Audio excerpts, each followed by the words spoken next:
বিশ্ববিদ্যালয়ের পাশে ঢাকা আলিয়ায় হল দখল করে যুবদলের সন্ত্রাসীদের নিয়ন্ত্রণে সেখানে শত শত ককটেল রাখা হয়, সম্পদ লুটপাট করা হয়। অধ্যক্ষ বাধা দিবেন এই ভয়ে, এই আশঙ্কায় অধ্যক্ষকে চাপাতি দিয়ে মাথায় কোপানো হয়। এটার মানে হইলো কালবাদে প্রশ্ন ঢাকা বিশ্ববিদ্যালয়ে কাজ করবে, এটার মানে হইলো কালবাদে প্রশ্ন রাজশাহীতে করবে।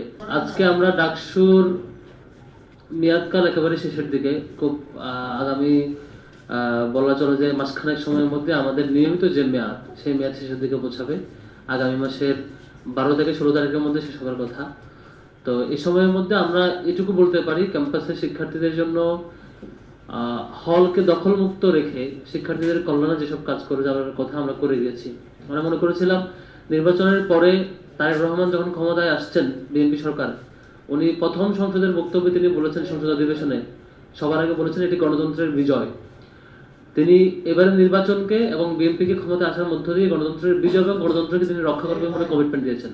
গণতন্ত্র রক্ষা হবে কিনা এটার প্রাইমারি সিমটমস পাওয়া যাবে ক্যাম্পাসগুলোতে। আমরা দেখেছিলাম নির্বাচনের আগেই বেরুবি এবং শাহজালাল প্রযুক্তি বিশ্ববিদ্যালয়ে ছাত্র সংসদ নির্বাচন বন্ধ করে দেওয়া হয়েছিল। দুইটা নির্বাচনেই বাজেট অ্যাপ্রুভ হয়েছে, ডেট ঠিক হয়েছে, সবকিছু প্রস্তুতি সম্পন্ন হয়েছে, এর মধ্যে ঘেরাও করে আন্দোলন করে ছাত্রদল সেই সময় নির্বাচনটা বন্ধ করে পরবর্তীতে তাদের সাবেক ছাত্রদল নেতাকে দিয়ে রিড করে নির্বাচন থামায় দেয়। আমরা ভেবেছিলাম বিএনপি সরকার আসার পরে সবার আগে এই শাহজালাল প্রযুক্তি বিশ্ববিদ্যালয় এবং বেরুবিতে নির্বাচনের ব্যবস্থা করবে, কিন্তু এখন পর্যন্ত সেই ব্যবস্থা করে নাই, যেটা খুবই কষ্টদায়ক ব্যাপার। আপনারা লক্ষ্য করেছেন অলরেডি এই অর্থ বছরের বাজেট অ্যাপ্রুভ হয়েছে সংসদে, সেই অর্থ বছরও কোনো বিশ্ববিদ্যালয়ে ছাত্র সংসদ নির্বাচনের জন্য 1 টাকাও রাখে নাই, যেটা বিএনপির জন্য লজ্জা। যারা গণতন্ত্রের বিজয়ের কথা বলে, এই অর্থ বছরের বাজেটে ছাত্র সংসদ নির্বাচনের কোনো সিমটমসে নেই। দ্বিতীয় আরেকটা আলোচনার বিষয় হচ্ছে, আমরা এই ডাকসুতে প্রথম অধিবেশনে আমাদের যে কার্যনির্বাহী সভা ছিল, সেই সভাতে আমরা সিদ্ধান্ত নিয়েছিলাম ডাকসুকে নিয়মিত একাডেমিক ক্যালেন্ডারে অন্তর্ভুক্ত করা লাগবে। দ্বিতীয় কার্যনির্বাহী সভায় সেটা সিদ্ধান্ত হয়, আমরা রেজলিউশন পাঠিয়েছিলাম।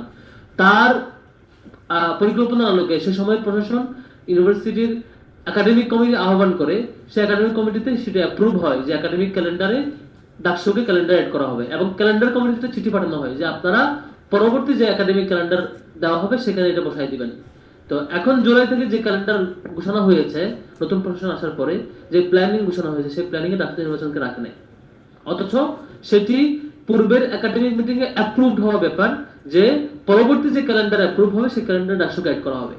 তো এখন সে প্ল্যানিং, সে ক্যালেন্ডার, সেই ডেডলাইন গুলো ঠিক করা হয়েছে, কিন্তু এখন পর্যন্ত ডাকসু ডেটকে সেখানে অ্যাড করা হয় নাই।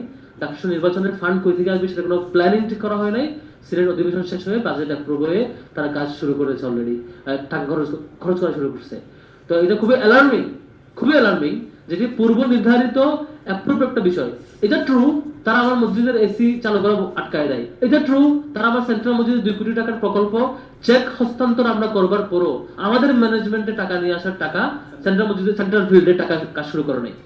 সেন্ট্রাল ফিল্ডের জন্য 2 কোটি টাকার চেক আমরা হস্তান্তর করেছি, এখনো কাজ শুরু করে নাই, টাকা তাদের কাছে আছে। মেয়েদের জিমনেশিয়াম এখনো উদ্বোধন করতে দেয় না, এটা ট্রু তারা আটকায়। কিন্তু যেটা আমরা আগে অ্যাপ্রুভ করে নিয়েছিলাম যে নিয়মিত ক্যালেন্ডারে একাডেমিক ক্যালেন্ডারে ডাকসু থাকবে, সেটা কেন অ্যাড করলো না এই নতুন প্রশাসন এসে, সেটা হতাশার জায়গা।